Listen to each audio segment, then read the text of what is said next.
ಮತ್ತು land owner ನಡುವೆ deed ಆದ ನಂತರ ಏನು 60% BDAಗೆ 40% ಓನರ್ಗೆ ಅಂತ ಆದ ನಂತರ ನಿಮ್ಮ 60% ಪ್ರಾಪರ್ಟಿ ನಿಮ್ಮದೇ ಆಗಿದ್ರೆ ನೀವು ಯಾಕೆ ಅದನ್ನ ಕಾಂಪೌಂಡ್ ವಾಲ್ ಹಾಕಿ ಸೇವ್ ಮಾಡ್ಕೊಳ್ಳಿಲ್ಲ? ನೀವು ಯಾಕೆ ಬೋರ್ಡ್ ಹಾಕಲಿಲ್ಲ? ಇಷ್ಟೆಲ್ಲ ಪ್ರೋಸೆಸ್ ನಡೀತಲ್ಲ, ಮನೆ ಕಟ್ಟೋದು, ಸೇಲ್ ಆಗೋದು ಎಲ್ಲ. ಆ ಪ್ರೋಸೆಸ್ ಅಲ್ಲಿ BDA ಸತ್ತೋಗಿತ್ತ? BDA ಅಧಿಕಾರಿಗಳು ಸತ್ತೋಗಿದ್ರ? BBMP ಅಧಿಕಾರಿಗಳು ಸತ್ತೋಗಿದ್ರ? ಕಂದಾಯ ಅಧಿಕಾರಿಗಳು ಸತ್ತೋಗಿದ್ರ? ಎಲ್ಲೋಗಿದ್ರಿ ನೀವು? ಎಲ್ಲವೂ ಕೂಡ ಈ ರಾಜಕಾರಣಿಗಳು, ಈ ಅಧಿಕಾರಿಗಳು ಎಲ್ಲರೂ ಸೇರಿ ಇದು ಭ್ರಷ್ಟಾಚಾರದ ಮೂಲಕ ಈ ರೀತಿ ಅಕ್ರಮ ಮಾಡ್ತಾ ಬಡವರು ಬಲಿಪಶು ಆಗ್ತಾ ಇದ್ದಾರೆ, ಬಡವರು ಬೀದಿಗೆ ಬೀಳ್ತಾ ಇದ್ದಾರೆ. ನೀವು ಯಾವುದೇ ಕಾನೂನು ಪ್ರಕ್ರಿಯೆ ಮಾಡದೆ ಈ ರೀತಿ ಮಾಡ್ತಾ ಇರುವಂಥದ್ದು ಇದು ಅಕ್ರಮ. ನಾನು ಹೇಳುವಂಥದ್ದು ಏನು ಕರ್ನಾಟಕ ರಾಜ್ಯದಲ್ಲಿ AT ರಾಮಸ್ವಾಮಿ ಅವರ ವರದಿ ಪ್ರಕಾರ 18,000 ಎಕರೆ ಬೆಂಗಳೂರಿನಲ್ಲಿ ಈ ರೀತಿ ಅಕ್ರಮವಾಗಿ ಎಂಕ್ರೋಚ್ ಆಗಿದೆ ಅಂತ ಹೇಳಿ ವರದಿ ಇದೆ. ಎಷ್ಟು ಬಿಲ್ಡಿಂಗ್ ನೀವು ಡೆಮಾಲಿಷ್ ಮಾಡಿದ್ರಿ 18,000 ಎಕರೆಯಲ್ಲಿ?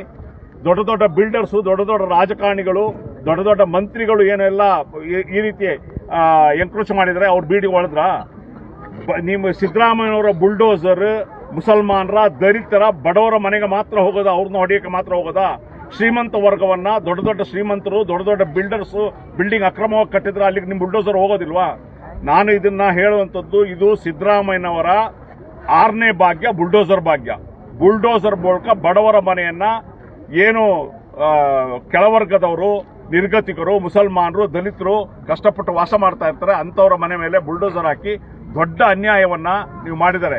ಸಿದ್ದರಾಮಯ್ಯನವರು, ನೀವು ದೇವರಾಜ ಅರಸು ನಂತರ ನಾನೇನೋ ಅಧಿಕಾರದಲ್ಲಿ ನಾನು ರೆಕಾರ್ಡ್ ಮಾಡಿಬಿಟ್ಟೆ ಅಂತ ಹೇಳ್ಬೋದು. ಈ ರೀತಿ ಜನರಿಗೆ ಅನ್ಯಾಯ ಮಾಡಿ, ಜನರಿಗೆ ಮೋಸ ಮಾಡಿ, ಅಹಿಂದ ವರ್ಗಗಳ ಚಾಂಪಿಯನ್ ಅನ್ನೋಂಥವ್ರು ಅಹಿಂದ ವರ್ಗಗಳು ಈ ರೀತಿ ಮೋಸ ಮಾಡಿ ಅಧಿಕಾರದಲ್ಲಿ ಇದ್ರೇನು ಬಿಟ್ರೇನು, ಇದು ಅನ್ಯಾಯವನ್ನ ಸರಿಪಡಿಸಿ ಅಂತ ನಾನು ಮನವಿ ಮಾಡ್ಕೊಳ್ತೀನಿ.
हाँ बोलो क्या?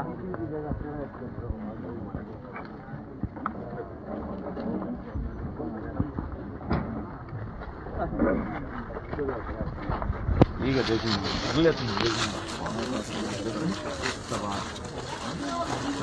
ಹೌದಾ?